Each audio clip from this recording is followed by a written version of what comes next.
Assalamu alaikum. My name is Tony. I was born into a Christian family, and many of my family members are ministers or pastors or involved with the church in some way.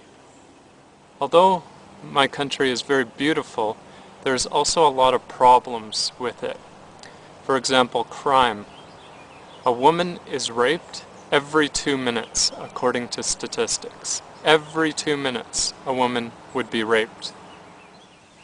Now the Christians in the churches would teach the people that the shaitan created the religion of Islam and that it was an evil religion. The media and everybody seemed to hate the Muslims, and this idea was propagated through our society. But I did not hate the Muslims. I wanted to guide the Muslims to the straight path and show them that they should not worship any rock or any man or any created thing. Now, could you imagine me telling a Muslim that? Now, at this time, I didn't really understand my religion very well, so I wanted to study it.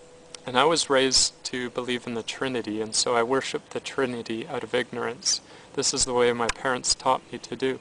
See, I was born into the strongest sect of Christianity in my country. These are known as the Baptists, and they believe in the Trinity very strongly. But for some reason, it just didn't feel good for me to do this. But I just followed along because this is what I was taught to do. So I began to read the Bible, and I wanted to learn my religion so I could teach it to others and teach it to the Muslims. But when I read the Bible, I was shocked. I couldn't believe what is in the Bible. I was surprised that every prophet came with the same message, that there is no God except for the one true God, and that you should worship Him alone. None of the prophets taught about a Trinity, not even a single one. They all came with the same message. They all came with the message of oneness of God. For example, in Deuteronomy chapter 6, verse 4, "Hear, O Israel, the Lord our God is one Lord." Exodus chapter 34, verse 14, "For you shall worship no other God." Mark chapter 12, verse 29, "And Jesus answered him, The first of all the commandments is, Hear, O Israel, the Lord our God is one Lord." Matthew chapter 4, verse 10, "Then said Jesus unto him, Go away, Satan, for it is written, You shall worship the Lord your God, and Him only shall you serve." I was also shocked to see the method of prayer of the way the prophets, the way they prayed. When I was young, I was taught to pray like this, with my hands together, looking up to the sky. This is the way I was taught to pray, sitting on a chair, just putting your hands together like this. This is the way I was taught to pray. But when I was reading the Bible, I saw that the prophets, they fell on their face to pray in submission to God. For example, Genesis 17, verse 3, "And Abraham fell on his face." Numbers chapter 16, verse 4, "And when Moses heard it, he fell on his face." 1 Samuel chapter 20, verse 41, "David arose out of a place toward the south, and fell on his face to the ground." 2 Chronicles chapter 20, verse 18, "And Jehoshaphat bowed his head with his face to the ground, and all Judah and the inhabitants of Jerusalem fell before the Lord, worshiping the Lord." Matthew 26, verse 39, "And he went a little further and fell on his face and prayed." Revelations 7, verse 11, "And all the angels stood around about the throne and fell before the throne on their faces and worshipped God." And I also read in the Bible about fasting. Matthew chapter 4, verse 2, "And when he had fasted 40 days and 40 nights, he was afterwards hungry." Mark 2, chapter 18, and the disciples of John and of the Pharisees used to fast. Matthew 6, verse 18, Moreover, when you fast, be not as the hypocrites of a sad countenance, for they disfigure their faces, that they may appear unto men to fast. Matthew 6, verse 17, But you, when you fast, anoint your head and wash your face. So as a Christian, we weren't even taught that we should fast. This wasn't even something that the church leaders even taught us to do. And not only this, but in the Bible it talks about the Hajj. In Psalms 84, verse 65, Blessed is the man whose strength is in you, who sets their heart on pilgrimage as they pass through the valley of Becca.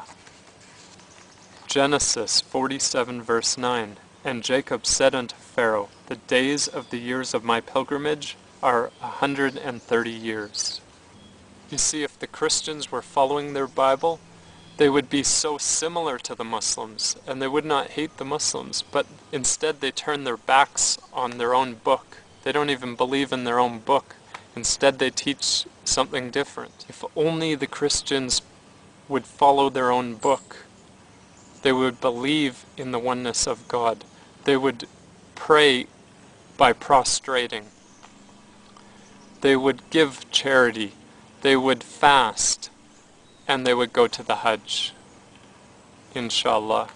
Now when I read the Bible, I was also disgusted at what I found. I was horrified because of the lies in it.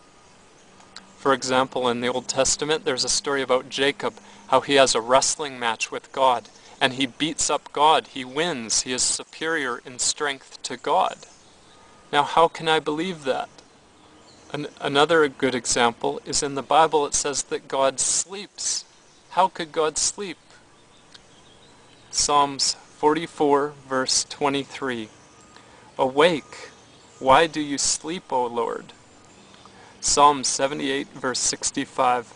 Then the Lord awakened as one out of sleep, and like a mighty man that shouts by reason of wine. How dare anybody utter these lies against God? So how could I believe in the Trinity when none of the prophets believed in the Trinity and none of the prophets taught about the Trinity? How could I believe in it? So I went to my family and I told them I do not believe in the Trinity because none of the prophets did.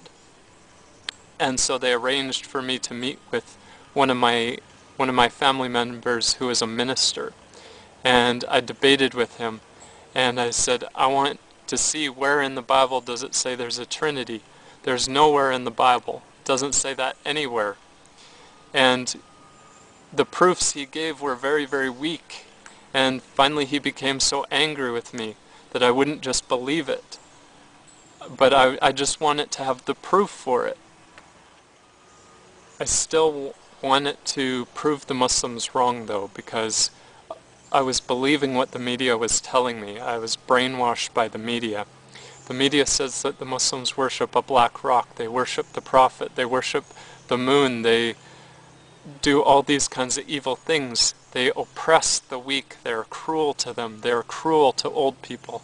They are cruel to women. This is what the media is teaching. They are even cruel to each other, their own brothers. This is what the media is teaching, and I was believing it. So I went to the mosque and I wanted to buy a Quran, a translation of a Quran. And so I went there and they gave it to me for free. And I had some questions, so I asked him a few questions. But then I went home and I started studying very, very hard. I'd study for hours and hours to try and find mistakes in the Quran and find problems with their religion, but I wasn't able to find any. Any problems I found were easily explained. And the first thing that I wanted to know about this Prophet of Islam, was he rich or was he poor? Because I thought that maybe he was only doing it for money. So I thought, okay, is he rich or was he poor? And I found out that he was wealthy first, and then he became poor after he began to deliver the message.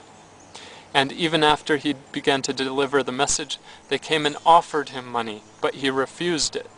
So after I read the Quran, I knew that if there was any message from my Lord, that this was the message. And so I went to the Imam and I took the Shahada. Ashhadu an la ilaha illallah wa ashhadu an Muhammadan Rasulullah. And one of the greatest gifts that you have is that you are born into this religion of Islam. So do not turn your backs on it like the Christians have turned their backs on their religion. If only they would follow their book, they would be similar to the Muslims. Assalamu alaikum wa rahmatullah.